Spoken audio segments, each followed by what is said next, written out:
I'm just gonna go on record and say that this prediction will either make me look like a goddamn genius or a fucking idiot. Now yes, I'm going bolder with my predictions this season, but there's always a team that disappoints and 5 teams that missed the playoffs from the year before. I see one of those teams being the Dodgers with these upcoming factors. With this roster, I mean, it looks stacked, doesn't it? Well, it doesn't look so stacked to me.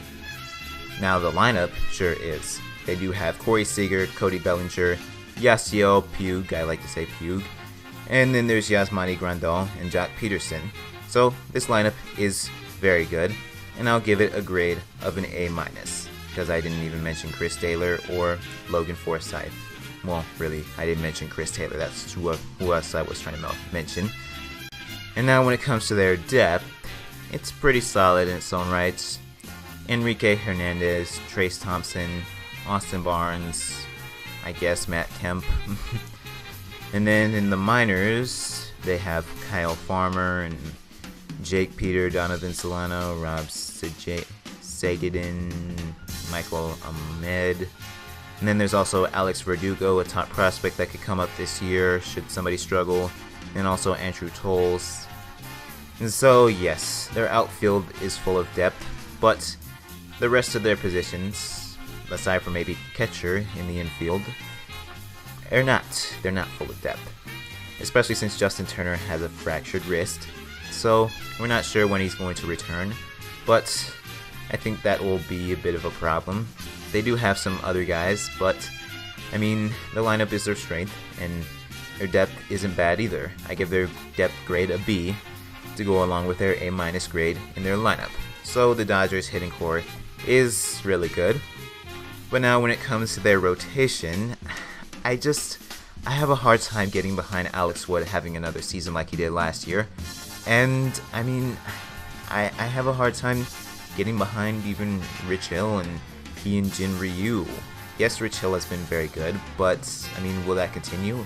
If it does, then I don't know. I'm just not buying into Alex Wood. I'm especially not buying into Alex Wood because he doesn't strike me as a guy that's going to have that same sort of pace continue. Because we've seen guys have excellent seasons like that and then just fall off. You know, they don't become bad, but they're not as good as they were for that one season.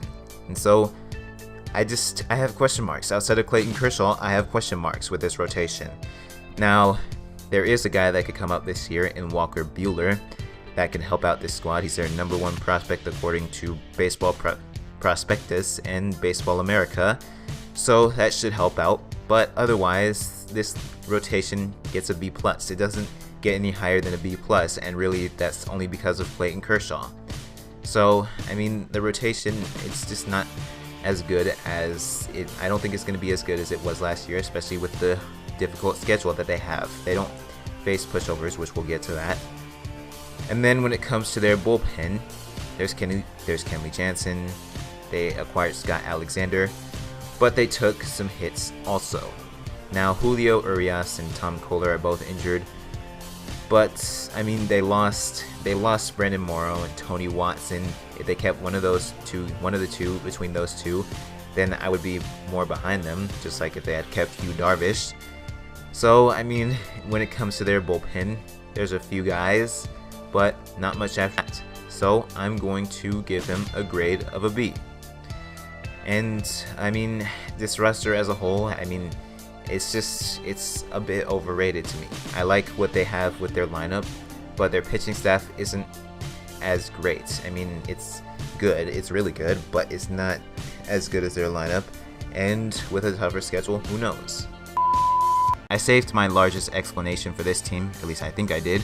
But with that being said, I'm not that bullish on the Dodgers this year with the roster that they have. Now, if they were to make some trades, then I might be able to buy that they are making the playoffs.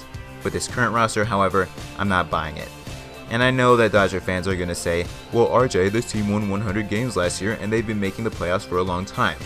Now when it comes to the 100-win season last year, they faced an easy schedule with pushovers in the AL Central like the Tigers, the White Sox, the Royals, and even the Twins you could say. And now you face the AL West this season, which has the Rangers, but also the Angels, the Mariners, the A's, and your consolation for not having to face the Indians is facing the Astros. On top of that, every team in the NL West made efforts to get better. While I don't think all of them are going to challenge for the division, they'll still be better than last year, especially the Giants. This team could still make the second NL wildcard spot if the Brewers falter, but I don't see them doing much more than that. And when it comes to making the playoffs, I ask, what have they done? The only thing that I give them credit for is for beating the Braves in the 2013 NLDS. And I know that they beat the Nats in the 2016 NLDS also, but I'm putting an asterisk next to that victory. They beat the October Nationals. That is no accomplishment that I give them credit for, because then they lost to a real playoff team in the Cubs. They made the World Series last year. Whoop-de-woo. They faced a team with little playoff experience and a team that had no business making the NLCS in the first place. What happened when they faced some real competition? They lost that series in 7 games. We've seen teams fall off out of the blue for a season, and I see that being the Dodgers because they didn't do much of anything to improve their roster this past offseason. Say what you will about the Diamondbacks, but they actually made efforts to improve their team and find reinforcements. The Dodgers did not. If they had picked up another starter or kept one of Tony Watson or Brandon Morrow, I'd be more bullish on them, but since they did nothing of the sort, I'm not bullish on them this year. The last time we saw a team have back-to-back 100-win seasons was the 2005 Cardinals, and the last team that we saw be at least close to their previous 100-win season pace was the 2009 Angels. Take the 2017 Cubs. Had expectations, disappointed mightily, and only made the playoffs because the NL Central was weak. I see something similar happening with the Dodgers this season, except I don't see them winning the division since the NL West is not weak. Even with all the disappointments that I see happening with the Dodgers this season, there will still be one bright side for you Dodger fans. You'll still be beating the Giants in the standings. The over-under for this team is 94-68 according to Fangraphs. I'm going under at 89-73 and second in the NL West. Let me know if you agree. Let me know why I'm a delusional hater. It is a predictions video, and that is what predictions are all about. Discussion. So I'd like to hear what you have to say. If it has rationale, I'm going to listen to it. If not, then I'm not taking you seriously.